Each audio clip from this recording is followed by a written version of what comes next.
Hi, welcome to Retirement with Jim. Today, we're going to talk about money isn't the only thing in retirement. Um, time. Time is probably the most precious commodity you have.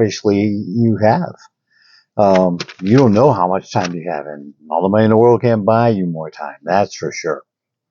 So, and it's funny because in retirement, I have found that time goes by a whole lot faster than you think. I'm amazed at how much time just kind of flies by, especially on days when you don't have anything to do and you nothing you want to do. Time goes by pretty darn fast. So when you think about it, they have what is called the go-go years, the slow-go years, and the no-go years.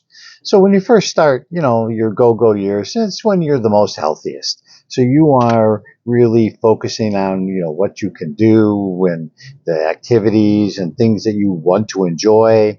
And, those, they go by, like I said, pretty quick. So along with that, then you've got the slow go years where you're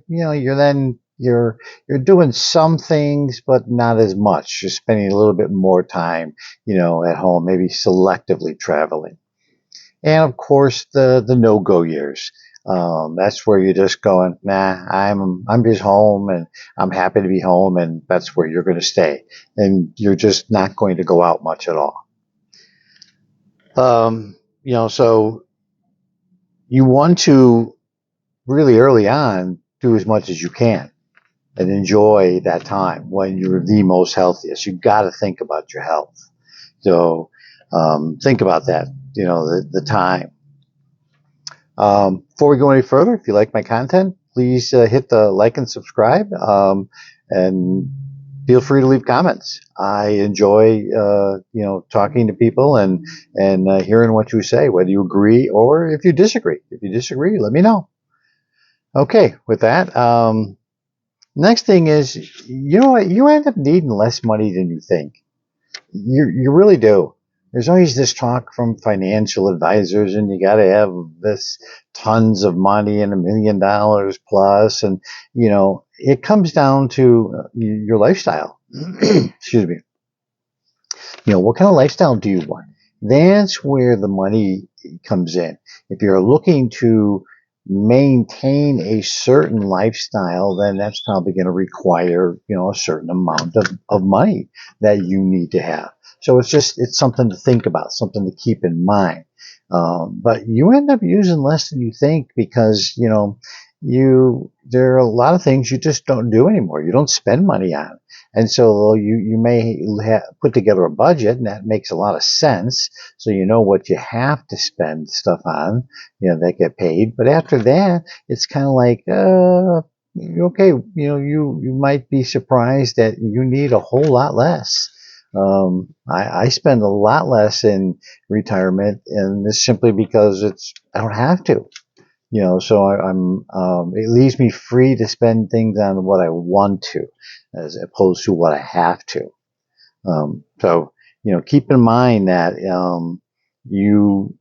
especially if you live within your means, if you are, modest and reasonable and set yourself a budget that you can pretty much stay on track with, you'll be surprised that you will use a whole lot and spend a whole lot less money than you might be thinking about. So, and that money then leaves you freed up to kind of do whatever you want with that money. Let's feel it. Everyone has their choices of what they want to do with their money when they go, whether it's leaving it to your kids or family, or maybe a charitable contribution to an organization you love. For me, I'm probably going to work to try and spend most of it for the most part and enjoy it. I worked my whole life to get to this point, and it's an accomplishment to get there, to be able to retire. So I'm going to enjoy that money and enjoy spending it as the time goes by. Modestly, of course. Next thing is, you make new friends in retirement.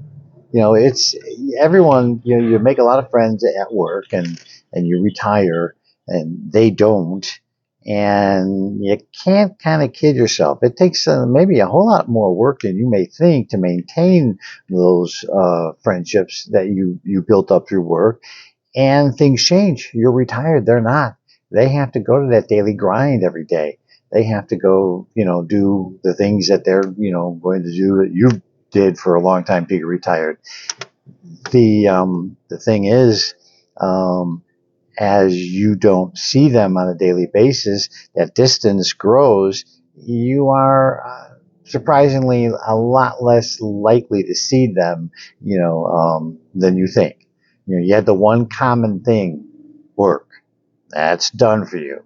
So you're on to new friends, people that you make friends with in retirement, and you maybe something that might have a common interest, like in a hobby or something you're doing, during retirement. So making new friends is, kind of a new thing when you're in retirement. And I would tell you to embrace it. It's a new group of people, maybe a lot more like-minded people. So keep that in mind, making new friends. Um, and freedom in retirement, it means something different to everyone. Everyone has their vision of what freedom is. So keep in mind that as you retire and you have a lot more freedom to do what you want, but remember that freedom means something different for every single person. And that's a good thing. That's a great thing. So keep in mind that whether it's the freedom to travel, freedom to do hobbies that you may like to do and didn't have time for, freedom to spend more time with family, whatever it may be that you envision freedom to be, is certainly what will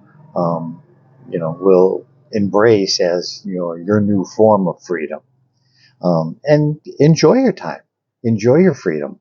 Um, that's what you worked all your life for, to enjoy that luxury of doing what you want, or doing nothing at all. There is nothing wrong with doing nothing at all. So many people, oh, I didn't do anything today. Well, so what? Great. It's lovely and great to enjoy doing nothing. And the last thing I have on my list is your partner. What is your partner vision of retirement? Is it aligned with yours? Now, hopefully, it pretty much is. You've talked about retirement and you got ready for it. And so along the way, you've had, I would hope to think, many, many conversations. But remember, things change for people. You were at work, maybe your wife wasn't, or vice versa, and now you're going to be spending all of your time together. Are you ready for that? I've talked about it in the past. Are you able to put up with each other now that at 24/7? For some people, it's a real challenge. Others, it goes seamlessly. They're set for it, they're ready, and they're happy for it. So, is your partner aligned with all of the things that you want to do, and he or she may want to do? So keep that in mind. That it really means have plenty of conversations about what they and take the time to listen to what they envision retirement is, so that you can have some really good discussions about what you agree with, and work out anything you may not be in alignment for, so that it doesn't come as a surprise and suddenly you're not trying to go, oh my God, how are we going to deal with this? No, you're prepared for it because you had conversations. So, you like my content? Again, leave some comments. And with that, I'm going to tell you, have a great day, and I will see you in the next one.